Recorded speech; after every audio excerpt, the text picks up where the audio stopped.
Now we are talking about Assassin's Creed Shadow yet again. It's like the gift that just cannot give enough. It is just incapable of just stopping. Just stop giving. I don't want this gift anymore. But now we see a Japanese politician launching an investigation on Assassin's Creed over cultural inaccuracies. Now, will this get anywhere? I sure hope so. Like, I'm rooting for this.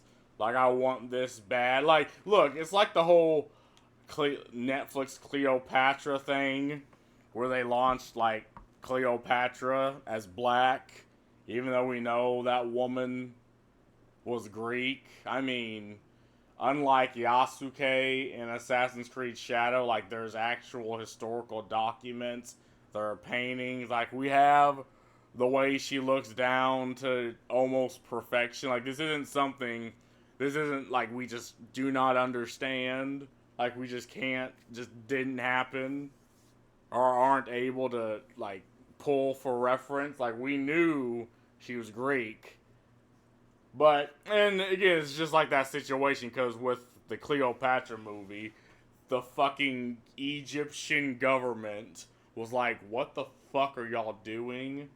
And I think they banned.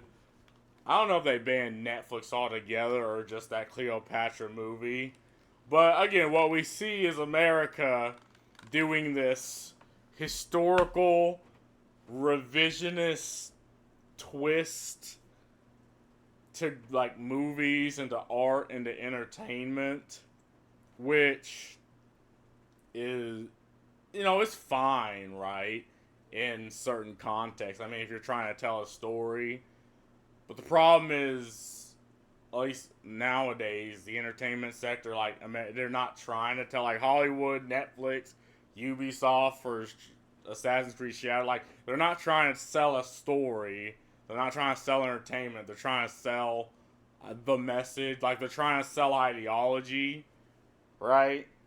Because they don't have faith in the product. Like, when Elon Musk shat on Assassin's Creed's Shadow, what the CEO did was piss his fucking eyes instead of just either telling him to shut the hell up or being like, well, my product will stand on its own 2 feet, even if he's lying out his fucking ass, right? But no, he pissed his eyes, and this because he just does not think the product itself can stand on its own 2 feet. He cannot defend it, right? And I doubt he even cares for the product itself. He's sucking in billions of dollars. But now we see the Japanese are like, okay, we're gonna launch an investigation on cultural inaccuracies, right? And then these are the same people that believe if you write, say, a story about Africans or like the Zulu Empire, you need to hire consultants. So people who, again, have never been to Africa, right? They have never been to Africa, but they've been to an American university and they've studied melanin. And you have to hire this effectively this leech, pay them hundreds of thousands of dollars, and apparently he's fine. Or you have to have Sweet Baby or these other consulting firms wiggle their way in your company and just leech off the money, right? And they don't make the product better, they make it worse. Like they actively make the product itself worse. But you're forced to hire these people, otherwise, again, it's treated like a racketeering campaign. It's like you get sexism, racism, whatever ism, fucking allegations, right? And even the fucking, even the, excuse me, even the fucking journalist will shit on your game, right? Because this is how it's treated, right? It's not trying to make, to sell an artistic experience. It's trying to water down art. It waters down the artistic expression. You hire leeches, people who don't care about the product. There's just you're forced to hire them to make money. At the end of the day, art as an expression suffers because of this.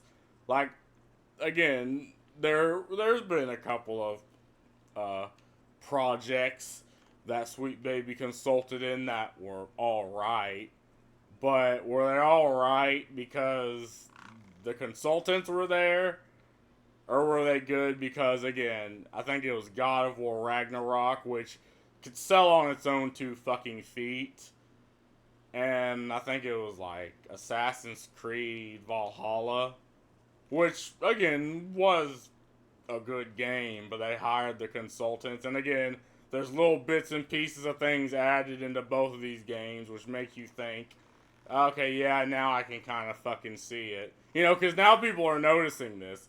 And now that people are noticing, they're looking for these things. It's the same thing with what happened with the localizer idea, right? When people knew localizers were itching their way into the entertainment like leeches, people start digging up things in the past where there were Western localizers, and they're like, okay, so this had Western localizers, something, this other thing had Western localizers, and now they're looking for these things. And it's the same thing with what's happening with Assassin's Creed Shadow. Like, I generally do believe they had the consultants, they had the type of people with daddy issues in these companies, and they want to impose these daddy issues on you, the consumer. And when you, the consumer, the person who works for a living, speaks out, they want to shame you. They want to shame you. They want to shame your fucking mother, your fucking father. They want you to be their enemy. And again, what people are doing is they're just turning away and being like, okay, I don't need this product. You know, again, your game isn't like Ubisoft isn't anointed by the holy cathedral of diversity to profligate its ideology to everyone else. Like, I don't need to buy a Ubisoft game to exist. Like, I don't need to consume a Ubisoft product to live. You know, I can consume anime, I can consume other entertainment. But, and what we see now is even cultures on the other side of the world is being like, okay, America, what the fuck are you doing?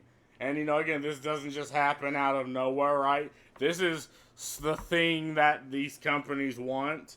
They want people to shit on the product because now they have this lever to push and be like, racist, racist, sexist, sexist, push the sexist lever and all that. And it's like, okay, so what's the end goal? Well, there is no end goal, right? This is just how they sell the product, how the product reaches the eyes of normal everyday people. Like, they're going with the any publicity is good publicity deal, right? And they're acting surprised that the fucking Japanese government or a Japanese politician is now shitting. Like, even the Japanese people are shitting on the game. Like, I think there's a song, that Japanese song that shits on the game. Now, and now I'm just talking about the things that outside the game. Like, let's talk about the game itself, because now people are finding out things that are just odd. Like, apparently they use Chinese letters in the game, like, so they don't even use Japanese kanjis, right? They use well, there is a literal competency crisis, and that's what I'm calling this, a competency crisis, right? There are no competent people at Ubisoft, or at least if they are, they have to sit in the back while people who are incompetent but they have the right ideology take the forefront, right?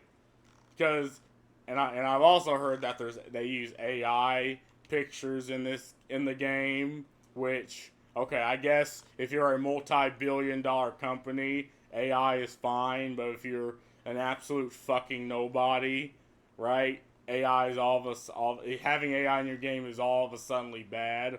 Why? I don't know. But again, the problem is this is just they're trying to make this product as cheap as possible and still demand 70 fucking dollars from you. Like they covet your $70, and I say this all the time. It's like, if you do not give them your hard-earned cash, you're a racist, you're a sexist, so you have to give them your hard-earned cash just to stick it to the racist and the sexist. But the fact of the matter is, even the people that believe this, even the people like, yes, this is the way things should be, aren't purchasing the product. Like, I don't know, I guess Ubisoft just wants investor money, right? Because I, I doubt this is going to sell. And I used to play Assassin's Creed because of its historical accuracy. Well, it was historically accurate enough to keep me interested. I mean, it had the whole, like, assassin element. So, yeah, they put bits and pieces in there, but, you know, they try to remain as authentic. I mean, they used to hire historians to make the game as historically accurate as possible. Like when I think it was when the Notre Dame burnt down, like the people actually used Assassin's Creed as a reference to rebuild the fucking Notre Dame. Like they used a digital product, a game, as a reference to rebuild the fucking historical building, you know, from the ground up. Like, again, this is what Ubisoft used to be. Like, they used to try to coattail their product to be as historical, as accurate. But again, now they hired consultants. Now they hire psychologists, right? This is where they believe the product should go. This is the direction they want the product to go, right? They want the product to check boxes to be as cheap, as corporate, as soulless, as humanly fucking possible, right? And they want the just to play the spot the racist game. But unfortunately, when you play the whole spot the racist game, you don't play the put out a fucking good product game, which is the entire reason Ubisoft fucking exists. And if they can't do that, maybe Ubisoft just should not exist. But anyway, that's all I gotta say about this, right? You know, it's odd how, again, you have a company that just does not put out a product for its consumers, but it can just exist because I guess it's floating on investor money, but I wonder how long that will be. And I want to play Beyond Good and Evil 2 because I actually heard that game was announced, even though it's been in development hell for like years. But I just don't have faith in Ubisoft anymore. But anyway, that's all I gotta say about this. See ya.